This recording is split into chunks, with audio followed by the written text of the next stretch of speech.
Welcome back to the Malaysia Money Matters show. It's July 17th, 2025.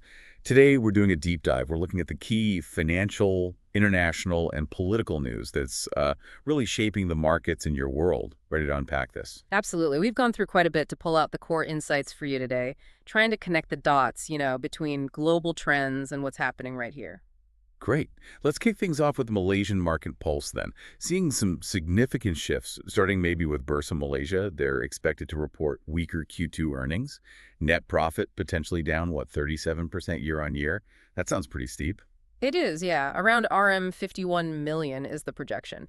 And that 37% drop, it's more than just a number. It's really showing a cautious market. Lower trading activity is the main driver. Investors are, well, holding back a bit. You can definitely see the influence of external pressures, like those U.S. tariffs everyone's watching. Right, that caution you mentioned, it's palpable. Exactly. It's a clear sign of some economic apprehension. Okay. But then you have news like Duopharma Biotech. Their current operations head is likely getting the managing director role.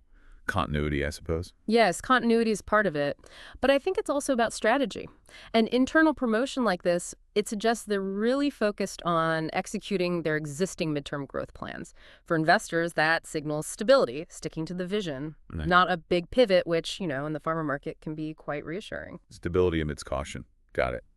And talking about building for the future, CelcomDigi has launched these new life stores at the Gardens Mall, Sunway Pyramid. Ah, yes, the life stores. That's about enhancing customer engagement, isn't it? Offering more immersive tech experiences, bringing in partners. It's trying to create a destination, not just a shop. Makes sense. And then big infrastructure news, Gamuda JV securing that minimum 40-year deal for the Kerian water supply scheme in Perak. And supplying Penang, too. That's a huge one, a major step for long-term water security in the region. Really significant. Definitely. And speaking of contracts, Kwan Energy landed a RM $38.81 million contract. Gas turbine cogeneration in Port Klang, positive for earnings, presumably. Yes, that's expected to contribute positively to their earnings going forward. Another solid project win. Now let's look at the bigger strategic plays. Khazanah National considering raising US $500 million. An exchangeable dollar bond for overseas investments. That's right, a strategic move. It shows Khazanah is actively looking for international growth opportunities, diversifying its portfolio beyond Malaysia, using quite a flexible financing tool to do it too. And sticking with strategic investments, especially in Sarawak, OCI Tokiyama Semiconductor Materials, a RM2 billion investment for a polysilicon plant. Wow. That is a massive investment. Polysilicon is fundamental for semiconductors, so this really cements Sarawak's role in that global supply chain. We're talking high-tech manufacturing, high-value jobs. Huge indeed. And more green energy focus too, right? Malakoff Corp partnering for projects in Sarawak, solar PV. Correct. Exploring green energy, expanding their renewable portfolio. It aligns with the broader decarbonization efforts. And PCAT Group raising funds, RM 84.68 million via new shares, also for solar PV projects. Exactly. PCAS's looking to fund expansion, possibly pushing their market value over that RM 1 billion mark. It shows serious momentum in the renewable sector here. Okay, quite a bit happening on the corporate side.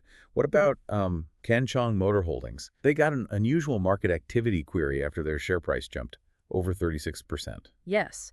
That surge followed some recent land sales they announced, so it highlights market interest likely linked to that asset monetization. The query is just standard procedure when there's a sharp move like that. Gotcha. Now let's look at the broader Malaysian economy. The consumer market expected to stay positive in the second half of 2025, even with the SST hike. That's the forecast. It suggests pretty robust domestic spending, helped by tourism recovery. Seems resilient. But then vehicle sales might pick up. But there are concerns about ripple effects from U.S. tariffs on components. Sounds a bit mixed. It is a bit mixed, yeah. Shows both the strength of domestic demand and the vulnerability to global trade issues.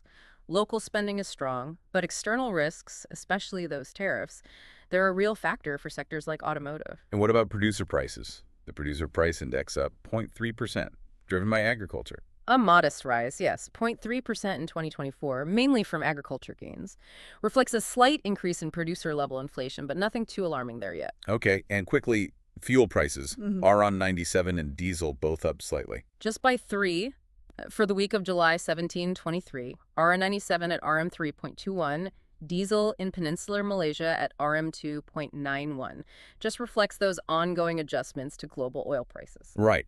Okay, let's shift gears to the international and political stage. Yeah. ASML Holding, the big semiconductor equipment maker, walking back its 2026 growth forecast. Yeah, citing macroeconomic and geopolitical uncertainty, that's a significant indicator. Shows just how sensitive that whole semiconductor industry is to global volatility, especially things like trade tensions. Speaking of which, China's EV industry.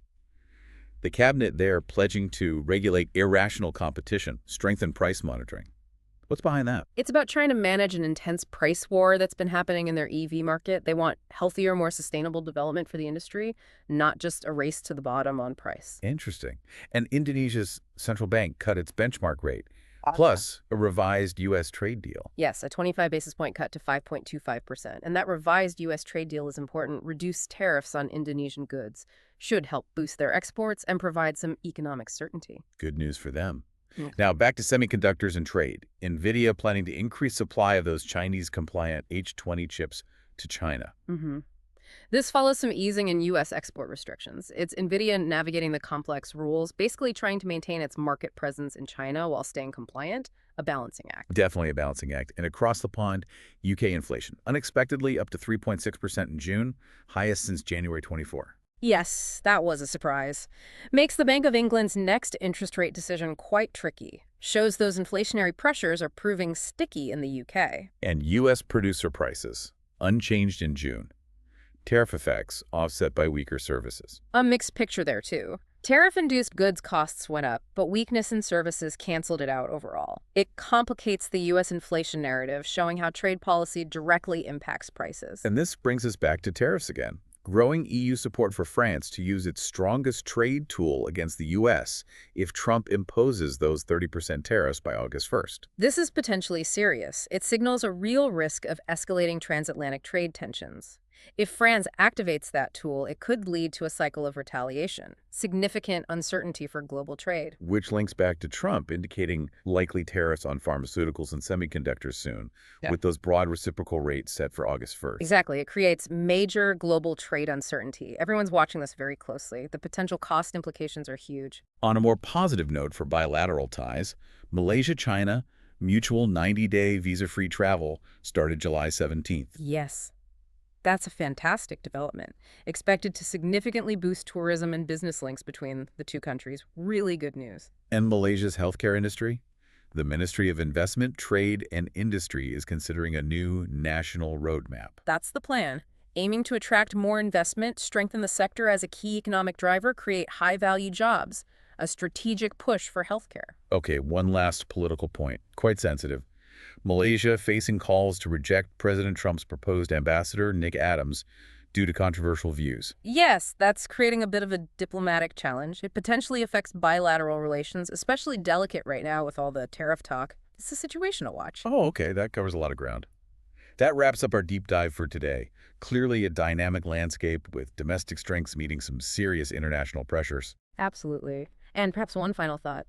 While those big global headlines like tariffs grab attention, it's also crucial to see how these local strategic moves, that polysilicon plant, Kazana's overseas push, the renewable energy investments are quietly building resilience. It's kind of building a foundation piece by piece, even as the global winds shift. A great point. Seeing the forest and the trees. To stay on top of all these crucial developments and more, be sure to subscribe to the Malaysia Money Matters podcast. You won't want to miss our next deep dive. Thanks for tuning in. Hey there, thanks for tuning in. If you would like a deeper dive into all the investment opportunities from today's news, subscribe to my newsletter at moneymatters.substack.com. I will be sharing a deeper analysis of the key investment opportunities from today's news, including what makes these opportunities stand out and how they fit into the broader market trends.